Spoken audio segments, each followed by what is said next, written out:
Ողջույն Արագի նյուզի սիրելի հետևորդներ, այսօր տաղավարում մեզ հյուրընկալվել է վարսահարդար, ինչպես նաև վերջին շրջանում ծաղիկների հոլովակից բավականին հայտնի դարձած Աննան։ Ողջույն Աննա ջան։ Բարև ձեզ։ Շնորհակալ եմ հրավերս ընդունելու համար։ Ես եմ շնորհակալ հրավերքի համար։ Մինչ հոլովակին անդրադառնալը նախ խոսենք մի փոքր ձեր մասին։ Ինչով եք զբաղվում, ինչ գործունեություն եք ծավալում։ Ես վարսահարդար եմ արդեն շատ երկար տարիներ եմ։ Եղել եմ նաև կանացի վարսահարդար, բայց մի քիչ այդքան լավ չի ստացվել մոտս ու այդքան հաճույքով չեմ արել։ Հիմա արդեն երկար տարիներ աշխատում եմ բարբեր վարսահարդար։ Դեռ այդքանը։ Աննա, քանի որ իրականում յուրաքանչյուր ոք ընտրում է իր մասնագիտությունը, բայց մարդիկ այսօր շատ հաճախ չեն ընդունում, որ օրինակ վարսահարդարի աշխատանքը կարող է իրականացնել աղջիկը, եթե օրինակ տղաների վարսահարդարությանն է դա վերաբերում, արդյոք դրա մեջ ինչ որ վատ բան կա կամ ինչ կարող եք ասել ընդհանրապես տվյալ կոմենտների մասին։ Ցանկացած իմ հաճախորդ գիտի ինչպիսին եմ ես ու ցանկացած իմ գոլեգա տեսել է իմ հաճախորդները բոլորը մի մարդու նման են, բոլորի բնավորությունը համարյա նույնն է, բոլորը նույն ձև դաստիարակված են, ակուրատնի են, երբեք չեմ տեսել ինչ որ մի հատ սխալ պահվածք, սխալ քայլ, նաև դա գալիս է երևի վարսահարդարից, բայց մարդու մեջ էլ պետք է երևի լինի դա, որպեսզի դա զգացվի։ Ես առավել եւս չեմ տեսել տենց բաներ, բոլորը լրիվ դաստիարակված են, լրիվ շատ չափված ձևված են։ Իրականում, քանի որ ես էլ էի վերջին շրջանում նկատել, որ նման մեկնաբանություններ կան, իմ կողմից ցանկանում եմ ասել, որ շատ ճիշտ նկատառում ունես, որ մարդուց է կախված, թե ինչպես է իր աշխատանքը իրականացնում, ու շատ կարևոր է, որ մարդը աշխատելով է իր գումարը վաստակում։ Նաև, քանի որ աշխատանքի ինքնին նաև բարդ է, ինչ դժվարությունների ես հանդիպում աշխատելու այդ ոլորտում, քանի որ մարդիկ, որ քեզ տեսնում են, sense փոքր, բարի դեմքով, ընդհանրապես չեն պատկերացնում, որ կարող ես այդ ոլորտում հաջողել։ Ես մի քիչ հայերենից լավ չեմ, ինչպես ասացի, կարող է լավ չխոսամ, ներողություն եմ խնդրում միանգամից։ Իդեպ ուզում եմ բոլոր կանանց միամսյակը շնորհավորեմ սրտանց, մոռացել էի։ Շնորհակալ եմ։ Եղել են դժվարություններ, եղել է մտել են, սենց ոտից գլուխ նայել են, այս երեխեն պետք է անի, ժամանակին ես արդեն մոտավորապես մի 18 տարի աշխատում եմ այդ ոլորտում ու ժամանակին ավելի պուճուր էի, ավելի փոքր էի տեսքից, միշտ զարմացել են, վախեցել են, սենց դժվարությամբ են նստել սկզբի ժամանակները, բայց այդքան շատ չի եղել այդպիսի դժվարություններ։ Նեղվել եմ սկզբի ժամանակներին, բայց հետո հասկացել եմ, որ всё-таки մարդ տեսքով է ընդունում մարդուն ու մի քիչ անվստահություն եղել է։ Բայց երբեք երևի 18 տարվա մեջ մի կամ երկու անգամ լինի, որ ինչ որ մեկը նստե ու հնարավոր է մի քիչ դժգոհ ա եղել կամ ուղակի չի ուզեցի արտահայտվի, որ զարմացած է, որ ամեն ինչ ստացվել է։ Բայց ես իմ ոլորտում կարծում եմ, որ շատ ընդունակ եմ։ Նաև ձեզ ճանաչում ենք Սիրասուն նախագծից, ինչպես ընդհանրապես որոշեցիք մասնակցել նախագծին։ Նախագծին որոշեցի մասնակցել, կյանքի շատ ուժեղ փոփոխություններ կար։ Մի անգամից որոշեցի, իմ ընկերուներից մեկը ուղղակի խորհուրդ տվեց, ասեց փորձի, ճիշտ ասած ուղղակի ուղարկեցի հայտ, բայց չմտածեցի, որ կարող է կանչեն, տենց ստացվեց, որ կանչեցին ու դա եղավ իմ կյանքի հետաքրքիր տենց դրվագներից մեկը։ Աննա, իսկ չկար վաղ մասնակցել նման նախագծի, քանի որ իրականում չգիտեիր, թե ինչ է քեզ այնտեղ սպասվում, ինչպիսի ֆորմատ կլինի, ինչպիսի մարդիկ կլինեն։ Իրականում խոսացել էի այդ թեմայով կազմակերպիչների հետ, ինձ հետաքրքրում էր մենակ մի թեմա, որ հանկարծ բարոյականից դուրս բաներ չլինի, ինչ որ ինձ ասել էին, որ կարևոր է, որ դա մաքուր լինի ու ճիշտ լինի, որ մենք լրիվ նկարում ենք ընտանեկանոտ բան, ոչ թե ինչ որ տենց ոնց բոլորն էին ինչ որ մտածում դոմդվա, չգիտեմ, ինչ տենց բաներ գրում ասում են, բայց դրա նման ընդհանրապես ոչ մի բան չկար ընդ։ Իմ համար կարևորը դա էր ու իմ սպասելիքները տենց էլ եղան։ Նաև նախագծի ժամանակ դուք ավելի ինտրիգային կերպար ունեիք, այսինքն չէիք լռում եւ արձագանքում էիք յուրաքանչյուր տարբեր, կարելի ասել, ասածին, որը ձեզ դուր չէր գա, անկեղծ էիք ներկայանում, որը շատ հաճախ նաև մարդիկ քննադատում էին, որ ավելի ագրեսիվ դրսևորում եք իրականացնում, ինչ կարող եք ասել դրա վերաբերյալ, ընդհանրապես ինչպես էր էմոցիաները ընթացքում։ Ես իր ասումում ավելի շատ գնացել էի ինչ որ էտապեր կյանքի, պետք է դուրս գայի այդ էտապից ու ապրում էի։ Ես լրիվ մոռանում էի նրա մասին, որ կամերա կա, նկարահանում են, այդ ամենավատ սերիայում ընդհանրապես մոռացել էի ամեն ինչի մասի։ Այդպես ստացվեց, քանի որ մենք չունեինք ինչ որ տեքստ, չունեինք ինչ որ կանոններ կապված խոսակցության հետ, տենց ստացվեց, լիքը մարդիկ նեղվեցին նրանից, որ ես ինչ որ ոչ աղջկան վավեր ժարգոն ունեի կամ ինչ որ բան, բայց ցավը նրա մեջ է, որ ես մեծացել եմ Ռուսաստանում ու իմ ժարգոնը ոնց ասեմ, չափի մեջ տենց է։ Ու ես նենց չի որ դաժե մտածել եմ երբևէ որ ինչ որ վատ բառ եմ օգտագործում, ուղղակի բառ էր այդպիսի, որը որ մարդկանց շատ նեղացրեց։ Նաև նախագծի ընթացքում իհարկե չանդրադառնանք, թե կոնկրետ ինչ եղավ, որպես կոնֆլիկտը առաջացավ, բայց հիմնականում կոնֆլիկտը լինում էր Ալեքսի հետ եւ մարդիկ ցանկանում էին իմանալ արդյոք իրականում այդ կոնֆլիկտը ստեղծվել է, թե դա շոուի նման էր։ Ընդհանրապես ինչպես էր հարաբերությունները իրականում։ Դա շոու էր ավելի շատ, թե իրականում այդպես էր հարաբերությունները ձևավորվել։ Չէ, իրականում բոլորս իրար հետ շատ համերաշխ էինք, իրականում ուրիշ ձև էր ամեն ինչ, բայց ոչ մեկը, երևի ամեն մեկը իր կողմից ուզում էր ինչ որ շոու, հասկանալով որ շոու է, շոուի վերածի այդ ամենը, տենց ստացվեց, որ մի քիչ սխալ գնաց խոսակցությունը Ալեքսի հետ, հնարավոր է ինքն էլ չէր սպասում, որ ես այդպիսինը կդառնամ այդ պահին, ես էլ չէի սպասում, որ ինքը տենց սխալ խոսակցություններ կվարի, բայց իրականում մենք շատ ադեկվատ շփում ենք բոլորը իրար հետ ունեցել, շատ համերաշխ ենք եղել, շատ լավ օրեր ենք անցկացրել 10 օրը, բոլորս իրար հետ, համարյա 10 օրեր, բոլոր իրար հետ լավ շատ համերաշխ էին, այդ պահին ուղղակի տենց ստացվեց, սխալ խոսակցություն գնաց, կեսը իհարկե դե կտրում են, կեսը հանում են, էլ այդ պահին տենց ստացվեց ուղղակի։ Բայց շոուի պահով մեզ ոչ մեկ չէր ասում ինչ խոսալ, մենք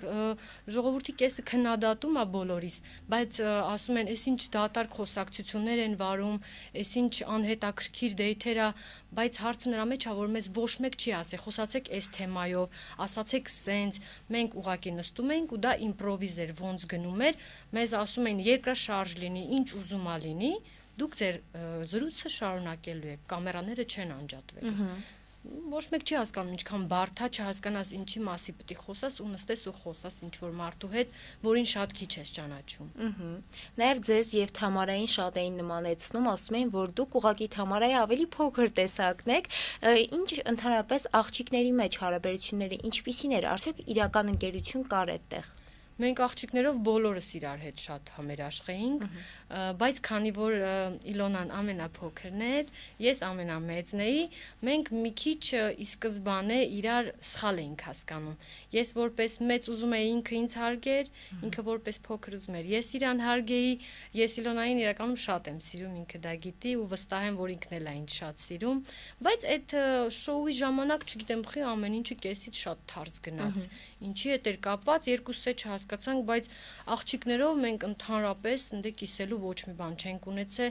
երբեք տենց կոնֆլիկտ չի եղել, տղա աղջիկ եղել է տենց թեթև լեզվակռիվներ ենք ունեցել, բայց աղջիկներով շատ լավ ենք իրար հետ եղել։ Նաև ինչ դեր ունեցավ նախագիծը արդեն երբ որ ավարտվեց քո կյանքում, ընդհանրապես կյանքի վրա ինչ անդրադարձ ունեցավ։ Հաղթահարեցի կյանքի շատ բարդ պահ, որը մի քիչ անսպասելի եկավ իմ կյանքը, դա նաև կապված է հիմիկվա դրությունների հետ, պետք էր գնալ այդ նախագիծը, որպեսզի ես կարողանայի անցնել այդ էտապը կյանքի, կարողացա հաղթահարեմ, կարողացա ուշքի գամ, դժվարություններ կար կյանքում, որոնց միջով կարացա ճիշտ անցնեմ։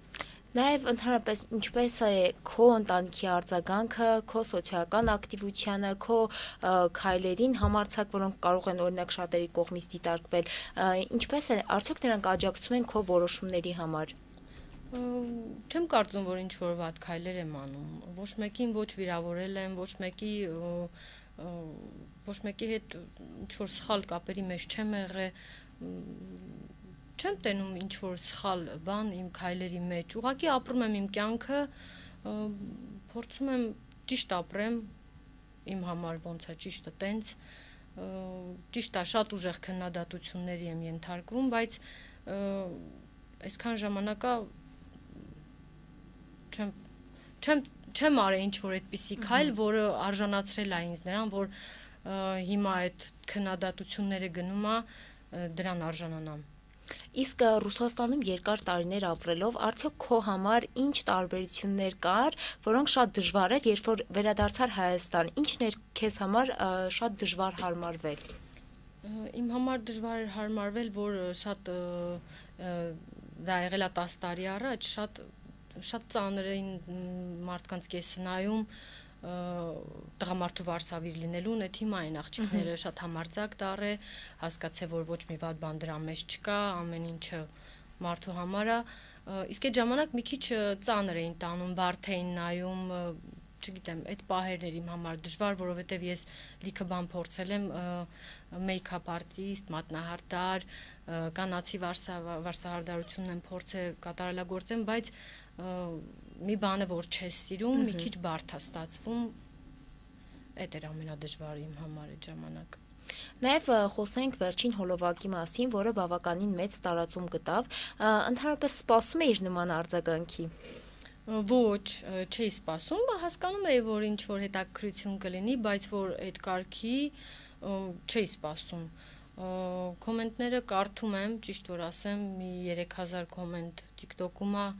մի այդքան էլ Instagram-ում է, շատ ուժեղ զարմանում եմ մարդկանց չարության վրա, չեմ հասկանում ինչի հետ է դա կապված, շատ ուժեղ քարկոծել են փորձում, իմաստը չեմ հասկանում ինչից է դա вообще, որովհետև ամեն ինչը գեղեցիկ էր արված, ամեն ինչը մաքրվեց, ամեն ինչը հավաքվեց, մարդ հոգ էր տարել ամեն ինչի համար, ոչ մեկի ոչ ամուսիններ, լիքը վատ ու սխալ արձագանքներ եմ լսում, այստեղ ասում են մեկի սիրածն է, մեկի, չգիտեմ, ամուսինն է, բայց կուզեմ, որ բոլորը հանգստանան, հանգիստ լինեն այդ հարցի շուրջ չմտածեն, դաժե կարամ ասեմ ով է դա եղել, որովհետև բոլորին, շատերին է դա հետաքրքրում, դա եղել է մարդ, ով ինձ շատ ուժեղ նեղացրել է, ում հետ ես 10 տարում մոտ ապրել եմ, իմ ամուսինն է եղել, ճիշտ է, գրաժդանսկի ամուսինը, տենց ԶԱԳՍ-ով ամուսնացած չենք եղել, բայց ապրել ենք իրար հետ 8 տարի, ինքին շատ ուժեղ նեղացրել է, մոտ մի տարի մենք ընդհանրապես չենք շփվել, այդ քայլը արվել էր, երևի ինքը հասկանում էր, որ ծաղիկները չեմ ընդունի ու ծաղիկ չեմ է սիրում, զուտ փռել էր, ուզեցել էր, որ ես քայլելով գնամ այդ ծաղիկների վրով, չգիտեմ, խի էր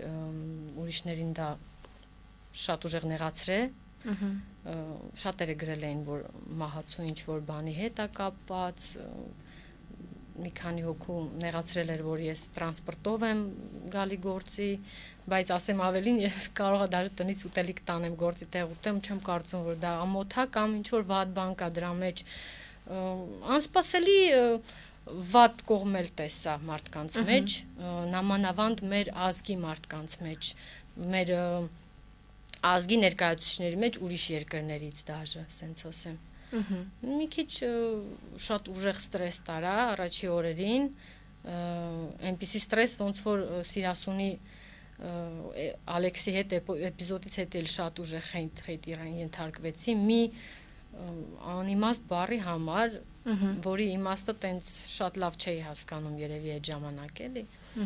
բայց հետո մի քիչ ժամանակ անցավ, տեսա, որ կիսվել են երկու մասի մարդիկ, կեսը գնահատել են, ուրախացել են, վայելել են այդ պահը իմ հետ միասին, իսկ կեսը դե ինչպես միշտ դժգոհ են։ Նաև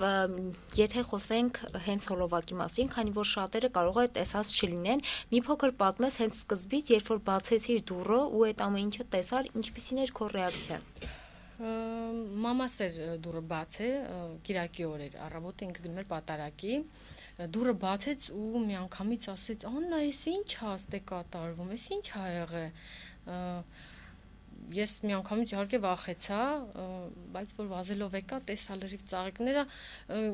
թուլացա, ասենց ոնց ասեմ,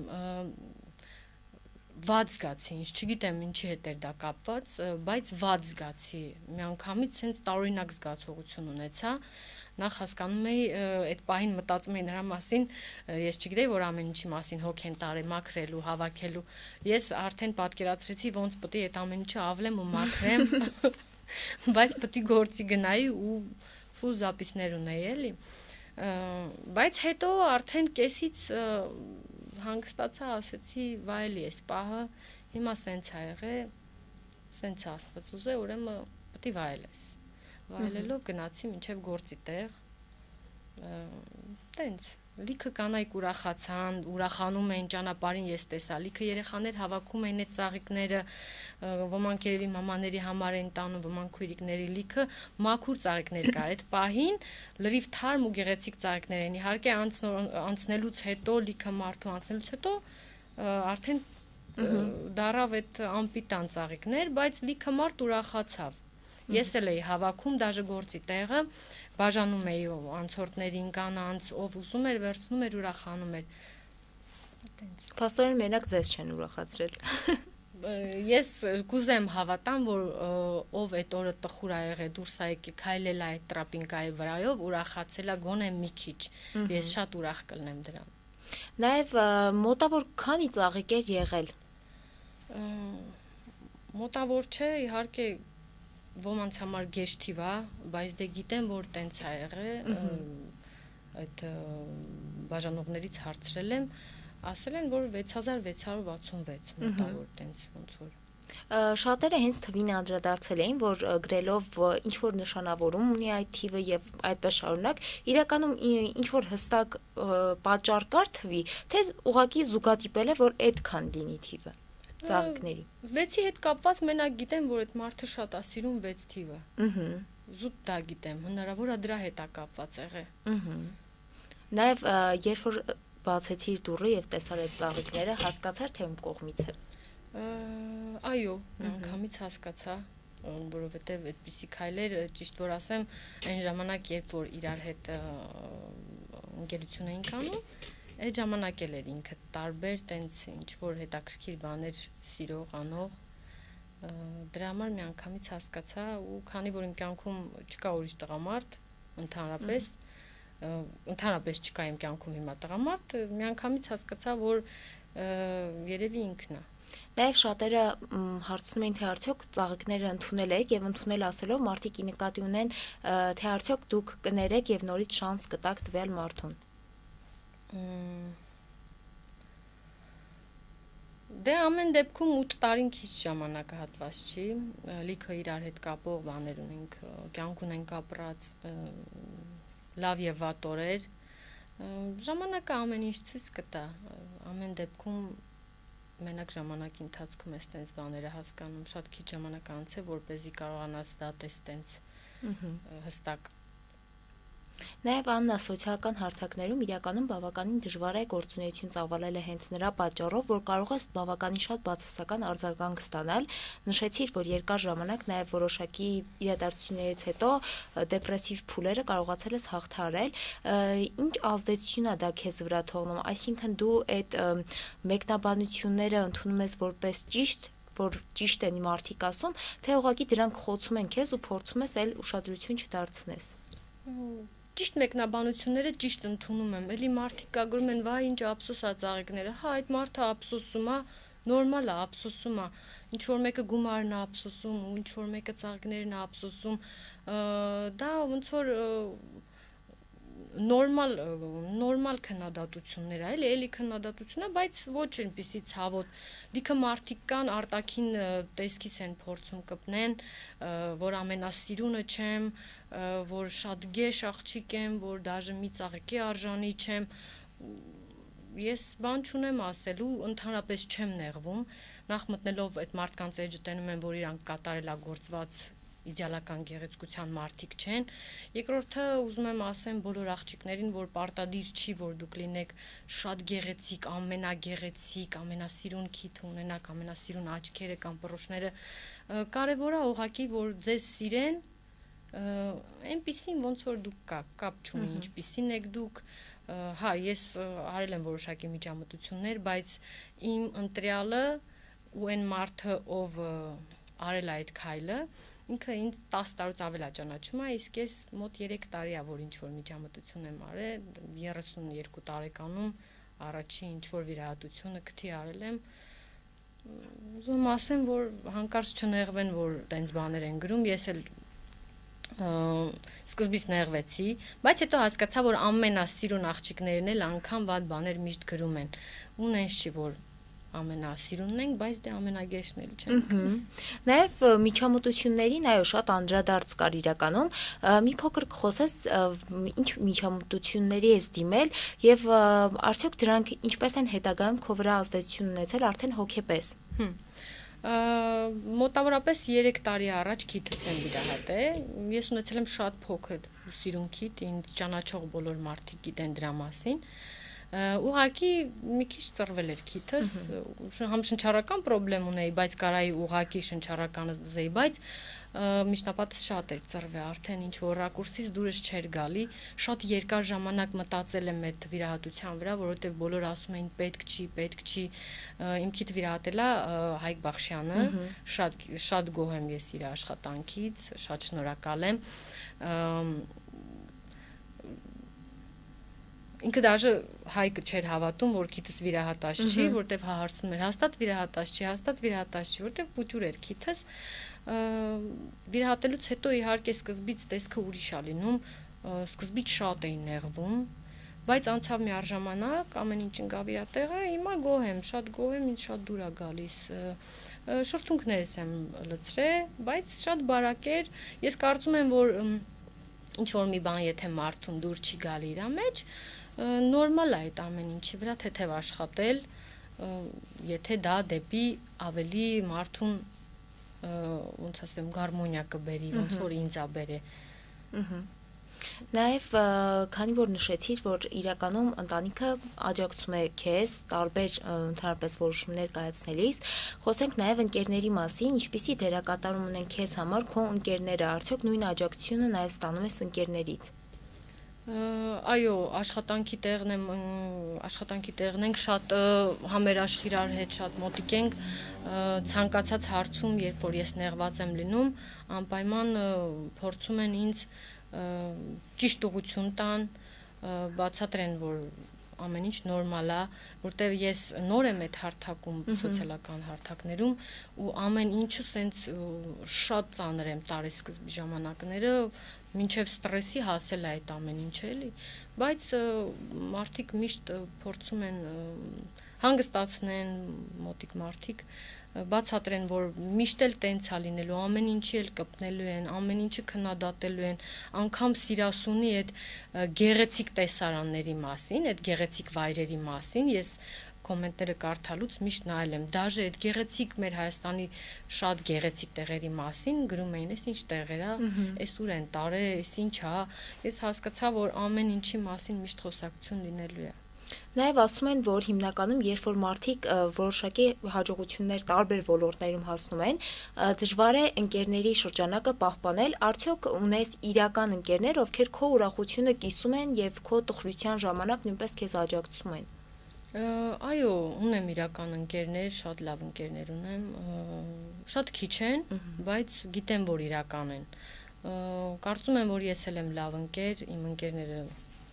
թող խոսան դրա մասին, ես չգիտեմ ոնց դա բացատրեմ, բայց քիչ են, բայց իրական են, հաստատ գիտեմ դրա մասին։ աջակցում են նես չի որ շատ մեծ հաջողությունների եմ հասել իմ կյանքում։ Իմ կյանքի իմաստը, սենց ասեմ, եղելա իմ պրոֆեսիայի մեջ ինչ որ բարձունքների հասնելը։ Ես միշտ ուզեցել եմ ինչ որ թազաբան սովորեմ, աշխատանքի միջոցով ինչ որ բանի հասեմ։ Կյանքում երբեք ոչ մեկ ինձ չի պահել։ Երբեք ոչ մեկից գումար չեմ վերցրել։ Ես մոտ մի 17 տարեկանից աշխատել եմ ու միշտ համ ընտանիքիս եմ օգնել, համ էլ ինքս ինձ պահել եմ ամեն ինչով։ Դաժե այդ ընտանեկան իմ անախորժությունները միշտ աշխատել ուզելու պատճառով ա եղել, որովհետև իմ կողակից չուզե որ ես աշխատեմ, իսկ ես ոնց ասեմ, միաժամանակ չաշխատելուց, տունը նստելուց դաժե նևրոզի եմ հասել, ասենց ասեմ, այդ կարգի աշխատասեր մարդ եմ։ Նաև նշեցիր, որ վաղ տարիքից աշխատել ես, բայց այնպես չի եղել, որ հարթ է ամեն ինչ գնացել, այսինքն ընտրել ես մի ուղի, բայց ունեցել ես նաև ձախողումներ, արդյոք ինչպես ես այդ ձախողումները հաղթահարել եւ նաև ֆինանսապես, քանի որ մարդը այդ շրջանում անկումներ ունենում, ինչպես ես կարողացել այդ իրավիճակներից դուրս գալ։ Փառք Աստծուն երբեք ֆինանսական խնդիրներ չեմ ունեցել, փառք Աստծուն ու ցանկանում եմ, որ ոչ մեկ նամանավանդ մեր երկրում ոչ մեկ չունենա ֆինանսական խնդիրներ, որովհետև հասկանում եմ դա ինչ բարդ ու դժվար բան է մարդկանց համար, բայց միշտ կարողացել եմ աշխատեմ, միշտ ընդունել են ինձ գրկաբաց ցանկացած սալոնում, Ռուսաստանել եմ աշխատել, սիրելով երևի քո աշխատանքը կարողանում ես մարդկանց ապացուցես, որ դու պահանջված ես, պետք ես հենց այդ վայրում։ Միշտ ոնց ասեմ, սաղ կյանք զգացել եմ, որ փողը ինձ սիրում է, բայց իմ աշխատած փողն է ինձ սիրել։ Ինչքան էլ ես դժվարության մեջ լինեի, փառք Աստծուն, միշտ ունեցել եմ աշխատանք, հնարավորություն աշխատելու։ Հիմա աշխատում եմ իմ շատ մոտիկ ընկերոջ սալոնում, Art of Beauty-ում եմ աշխատում։ Արտուրը իմ մոտիկ ընկերներից է, շատ մտերիմ, որը ինձ միշտ սպասե ու միշտ իմ տեղը պահել է իր սալոնում ու ես միշտ մեծ հաճույքով գնացել աշխատել եմ ու վաստակել եմ իմ գումարը, հաճախորդներս դե կեսը իհարկե միաժամանակ որ չեմ աշխատել կորել են, կեսը մեկը սպասել են, տենց ստացվել է, որ այդ դժվարությունները միշտ կարողացել եմ հաղթահարել։ Քանի որ Աննա դու աշխատում ես, բայց ինչքան էլ որ օրինակ աշխատես տարբեր վարսահարդարման կենտրոններում եւ նույն է մարդը միշտ երազում է նաեւ որոշակիորեն սեփական ունենալ, արդյոք ունես նպատակներ, երազանք ստեղծելու քո սեփականը։ Շատ կուզեի, բայց չեմ կարող գտնեմ օրինակ իմ կարծիքով շատ բարդ է գտնես մարդկանց, ովքեր կուզեն գան ու պարտաճանաչ ջև, ես ինքս տենց շատ պարտաճանաչ աշխատող չեմ, մեր Արտուրի հետ ամենօրյա կռիվները իմ գործից ուշանալն է, շատ բարդ է գտնես իրականն հենց կոլեկտիվ, որը որ կարա պահի այդ սալոնը, սալոնում աշխատելու համար պետք են տարբեր մարդիկ, բոլորը տարբեր բնավորություններ ունեն, մի քիչ բարդ է իմ համար ու վախենալի է մի քիչ այդ փուլը, դեռ պատրաստ չեմ հոգեպես այդպիսի քայլի ու դրա համար հաստատ թիմ է պետք, որը պետք է հաստատ հասկանաս, որ այս մարդիկ պատրաստ են գան, աշխատեն ու միասին աճեք։ Նաև Աննա, ինչ հետագա նպատակներ ունես, քանի որ արդեն սոցիալական հարթակներդ էլ բավականին ակտիվացել են, ինչ նպատակներ ունես հետագայի համար։ Անկեղծ հետագայի համար չեմ մտածել տենց ինչ որ պլանների մասին, գիտեմ որ դեմը ամառա գալիս, դա մեր աշխատելու սեզոնն է, լավ սեզոն է, մենակ այդ մտքով եմ ապրում, հիմա էլ է շատ լավ ամեն ինչ, բայց նպատակներ ունեմ ուղղակի հաճախորդները շատանան, աշխատանքը լինի, աշակերտներ եմ պահում, դեռ այդքանը։ Նաև Աննա, եթե ամփոփենք, ինչպես ես քեզ տեսնում 10 տարի անց։ 10 տարի անց, քանի որ 10 տարի առաջ էլ էի սենց, 10 տարի անց էլ եմ սենց ինձ տենում, այս վերջերն եմ սկսել սենց ապրել, մի օրով ապրել, չմտածել ինչ պետք է անեմ, ինչ պետք է առնեմ, ոնց պետք է լինի, ուղղակի մի բան եմ հասկացել, որ մարդ պետք է խաղաղ ապրի, խաղաղ իր հոգու, իր սրտի հետ խաղաղ լինի, ու դա է երջանկությունը մարդու, որովհետև եղել է ժամանակ ամեն ինչ եղել է կյանքում, ամենալավ բաներից, բայց խաղաղություն չի եղել հոգուս խորքում մեջ, ու դրանից ամեն ինչ վատ է եղել, իմ գլխի մեջ է այդ ամեն ինչը եղել։ Հիմա խաղաղ ապրում եմ, արթնանում եմ լավ տրամադրությունով, մտածում եմ, որ օրը շատ լավ է լինելու, տենց է լինում է, ու չեմ մտածում տենց ապագայի մասին։ Իհարկե կուզեի մի հատ ապագայում մի հատ փուճուր երեխա, շատ եմ ուզում մի հատ աղջիկ երեխա, բայց տենց խորացած չեմ մտածում դեռ դրա մասին, քանի որ խառն է մի քիչ շատ ամեն ինչ հիմա կյանքում։ Նաև քեզ ինչն է անհանգստացրել, որը դու կարողացել ես հաղթահարել, եթե կցանկանաս իհարկե կիսվել մեզ հետ։ Անհանգստացնել, իսկ ինչ պարագայի հետ է կապված դա։ Քանի որ նշեցիր, որ իրականում ժամանակ է եղել, երբ որ ինքդ խաղաղ չես եղել, եւ հիմա եղել այն ժամանակն է, երբ որ արթնանում ես ու քեզ ավելի լավ ես զգում։ Ինչն ես կարողացել փոխել քո կյանքում, որ կարողացել ես քեզ ընդհանրապես բերել բալանսի ու հոգեպես ավելի լավ զգալ։ Մտածելակերպս եմ փոխել, միշտ շտապել եմ ինչ-որ ձև, միշտ մտածել եմ ինչ կմտածեն մարդիկ, ոնց կլինի, կհասցնեմ սա, կհասցնեմ նա, շատ ուժեղ մարդկանց ռեակցիայի վրա եմ երկար ժամանակ կարող է գայի տուն, սենց ֆիքսված լինեի, ծանր տանեի, ներվայնանայի, ջղայնանայի, հիմա մի քիչ ավելի թեթև եմ ամեն ինչի նայում, որովհետև հասկանում եմ, որ մարդիկ կիսվում են երկու մասի էլի, մի մասը շատ չար է, ինչ էլ անես, մեկը չար են լինելու, իսկ մյուս մասը իրանց բարությունով փրկում են ամեն ինչ։ Դե ինչ Աննա, շնորհակալ եմ նման անկեղծ զրույցի համար, նաև շնորհակալ եմ, որ կիսվեցիր մեզ հետ քո այն ամենակարևոր պահերով։ Ես էլ եմ շատ շնորհակալ, շատ հաճելի էր։ Ձեզ եւս շնորհակալ ենք սիրելի հետևորդներ, կհանդիպենք հաջորդ կիրակի։